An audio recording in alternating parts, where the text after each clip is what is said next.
Peace, comrade. I don't know your real handle, introverted rock star. Uh, my name's 13. Peace. So I seen your clip the other day. I'm gonna show. We're gonna go over that in a minute. I seen your clip the other day about dude Paul Bird's song, right? And yeah, so I completely agree with that, right? 100%. No debate there. However, there's some other stuff you said in your clip that I'd like to discuss. So, this is your position, right? And you posted this Latinos for Trump 2024, right? And you say, these people voted for Trump. That's what they wanted. Why would we go out in the streets and risk our life when they voted for this? I said earlier, these people voted for Trump, bro. They wanted this. I don't want nobody to die and stuff like that. I don't wish harm on anyone, but these people voted for Trump. They wanted this. So why would we go out and help them fight? Think about that. They voted for this. They thought they was better than black Americans. These people don't like us. now, I think that's a weird position to take, right? Because for one, who the hell are Latinos, right? I mean, let's be real. That's not even a real group of people. There are no real group of people called Latinos. There's no land called Latinos. There's no Latino language.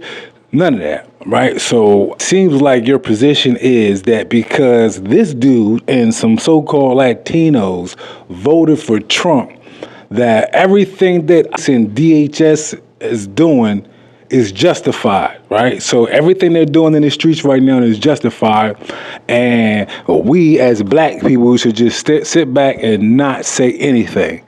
That seems to be your position.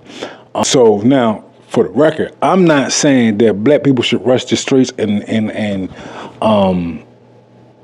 to defend anyone, right? But the idea that this is not our issue is crazy. You know what I'm saying? Because you think that they're gonna stop there. You know what I mean? Like, we the original niggas. You know what I'm saying? So they being treated like niggas now, but we ain't never been not treated like niggas. You know what I'm saying? So it's not like we got stopped. They stopped treating us like niggas, and now they treating them like niggas, and we don't have nothing to worry about. Like, no, nigga, we still niggas. Right? So they just messing with them right now, right? And it's really indiscriminate, right? So let me show you a few things. And after that, you tell me if you still hold the position that this is not our fight because the Latinos voted for it. Good. Good morning, everyone. I'm Mark Ruley, Police Chief of the City of Brooklyn Park. Behind me is a bunch of amazing police chiefs that are here in support of a very short but very important message that we want to share with you. What you won't hear from any of us today is rhetoric of abolish ICE or that there shouldn't be immigration enforcement.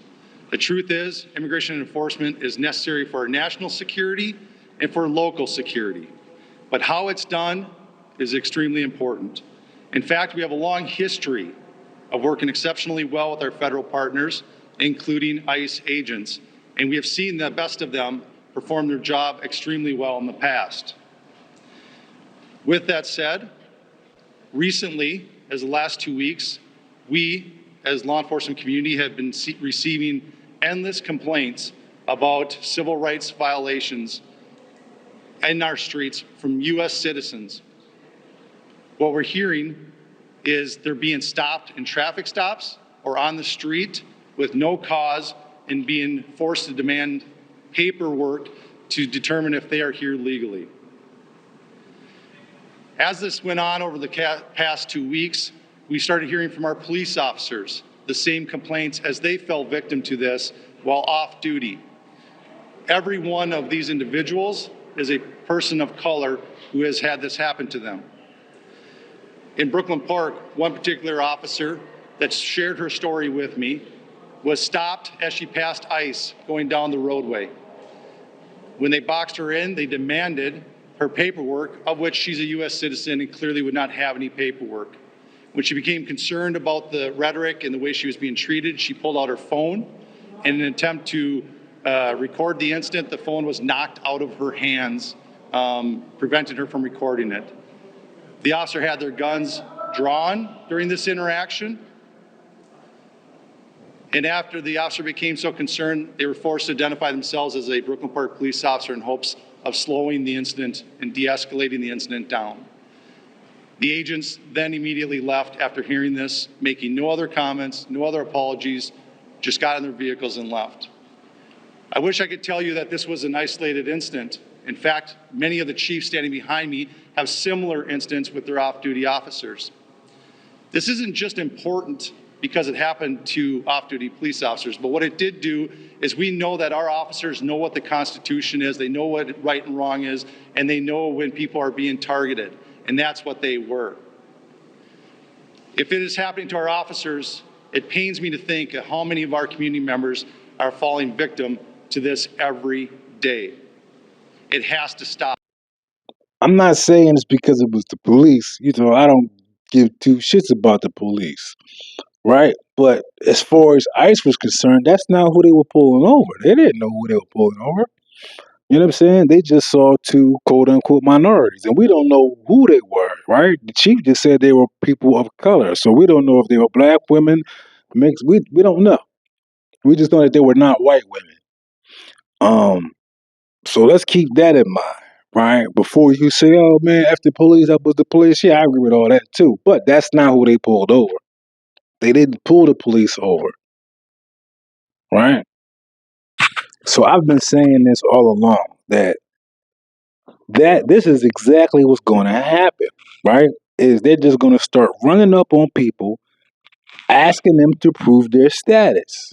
And if you can't prove your status, you're going to be in trouble, right? So now, this particular night, this particular woman was an officer. She was a cop. That status was the only thing that saved her, is her status as a police officer, right? Be wrong, but my position is that at some point, this is where this real ID stuff is going to kick in, right? Because your state ID at some point is not going to be enough. So pulling out your state ID that says you're a U.S. citizen and you live such and such, at some point, that's not going to be enough. They're going to be they're going to throw that thing in the trash. You know what I'm saying? So that's why I take the position that this is our issue. If you live in America, it's your issue because they're running up on Americans and demanding papers, right? So for you to take the position that this is not our fight because you think they're only running up on people who look Mexican, hold on, got another clip for you. This family with 6 young children is evacuating an SUV engulfed in tear gas during protests in Minneapolis. There's kids in the car! There's kids in the car! Record that! There's kids in the car! Destiny Jackson told CNN they were driving home from her son's basketball game the night an immigration agent shot a man in the leg. They didn't know, though, a protest was underway. Guys, this stuff helps. Dramatic video shows them running from the vehicle and taking shelter in a nearby home. This is my car. I was sitting in my car trying to pull off. Jackson says the family pulled over because the road was blocked, but found themselves unable to leave with federal agents on both sides of the SUV.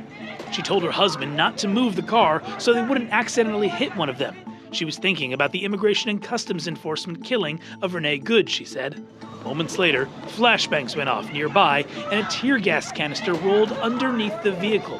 The SUV was rocked by a blast, airbags deployed, and its doors automatically locked as it filled with gas. Bystanders helped the family escape. Jackson says her 6-month-old baby was not breathing when he was carried out. She gave him mouth-to-mouth resuscitation while bystanders helped her other children. She later went to the hospital with the baby and 2 other children who have severe asthma. The Department of Homeland Security tells CNN agents did not target the family. In a statement, DHS said, quote, "Law enforcement never targeted this family or their innocent children. Hundreds of rioters and agitators surrounded law enforcement, began assaulting them, and even launching fireworks at them.